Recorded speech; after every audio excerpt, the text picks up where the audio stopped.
Hello，大家好。有一只股呢是 KLCI 的成分股，它的 net profit 这边你可以看到是一直是成长中。最新的这个 quarterly report 对比去年同期，它是成长了27%。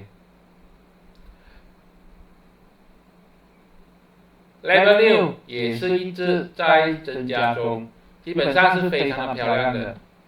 Net profit margin 可以看到大概也是维持在11%、12%，过去几个 quarter 都是这个样子。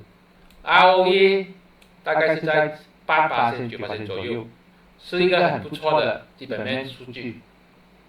但是它股价呢就一直往下掉。而且现在已经是接近这个52周的新低。KLCI 成分股业绩不错，财务数据也是不错，但是股价呢却是往下掉，52周新低。大家知道这个是什么股吗？对了，就是 Mr. DIY。所以这次呢，我们就来看一下，分析一下，是不是值得去捞一下捞底。无可否认，它的这个财务数据呢是蛮漂亮的，但是为什么它股价一直往下掉呢？当然不否认呢，它上市的大股东卖出去的股份，从那时候开始呢，股价就是往下掉。但是业绩一直往上嘛，也是不错嘛。我们来看一下。这边有一样东西要注意，就是说，虽然它的 net profit margin 呢 ，net profit 一直是往上去啊，但是它 EPS 是往下的，也就是说，它的这个 share 呢 ，outstanding share 是增加中，一直在增加它的 share，所以可以看到呢，这个 EPS 呢，并不是很跟这个 net profit 不是很 align， 无论如何也是正在维持这个高位，也是不错。股价呢就是不给力。我们来分析一下。首先，我们来看一下我这个 calculation， 很简单，你可以看到这个是它的这个简单的图表。我的图表是5年的，但是你之前肯定不准，我们就看近期就好了啊。可以看到它的 PE 从最高呢去到差不多60，现在是大概是30多，股息也是有给啊 ，EPS 呢也是增加中 ，net profit margin 大概也是10多%，ROE 呢，大概是在这个位置20多%，也是不错啊。如果我们去看一下它这个数据的话，这边的可以看到这个 ROE 30多%，然后30多%啊，这边，刚才那个是quarterly的不算。30多%，还有呢 ，dividend payout ratio 呢大概也是40%。唯一不好的就是它的 share 给它一直增加了啊，比这个以前的增加了差不多整1/3，可能是3、4吧。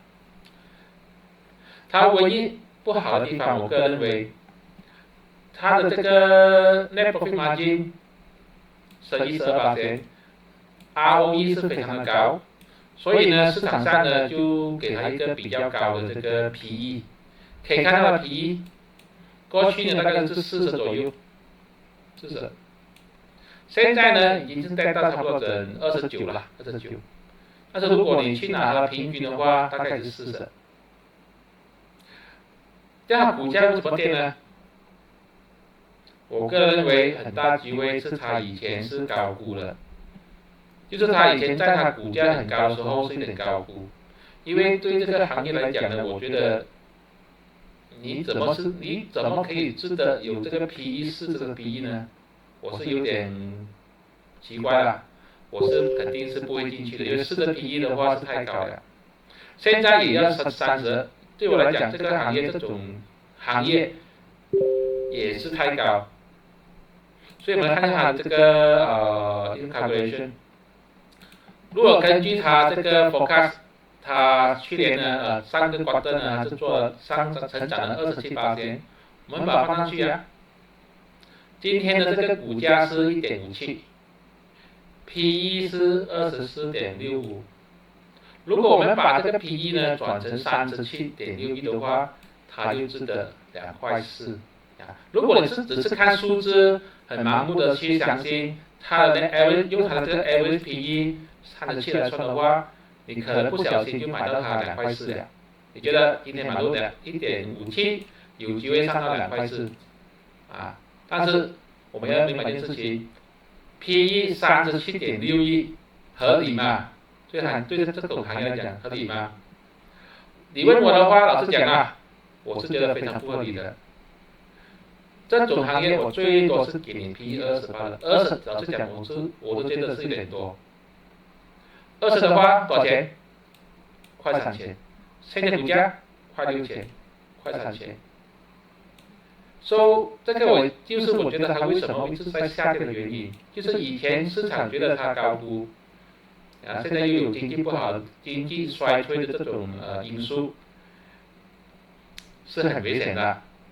很多朋友呢就趁它在高估的时候呢就趁高价卖出去，然后呢要买入的朋友呢，比如说我啦，我要等它最少少过20之后才会考虑，我肯定不会进场的，很多在等，买的人在看中等便宜价，高卖的人呢看到趁高就卖出去，它的股价怎么会上呢？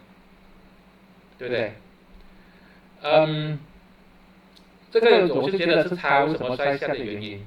而且一件事情是说，现在我们是预算它会上涨27%。如果经济衰退不好彩的话，比如说我把它换成15%好了，15%，PE 我再把它弄成20，你看快2000。所以我觉得这个股呢是有点高估了啊。如果大家记得的话 ，Level 呢，以前呢 PE 啊也是超过50、40、50的，那时候也是很多人讲啊，值得的，很值得的。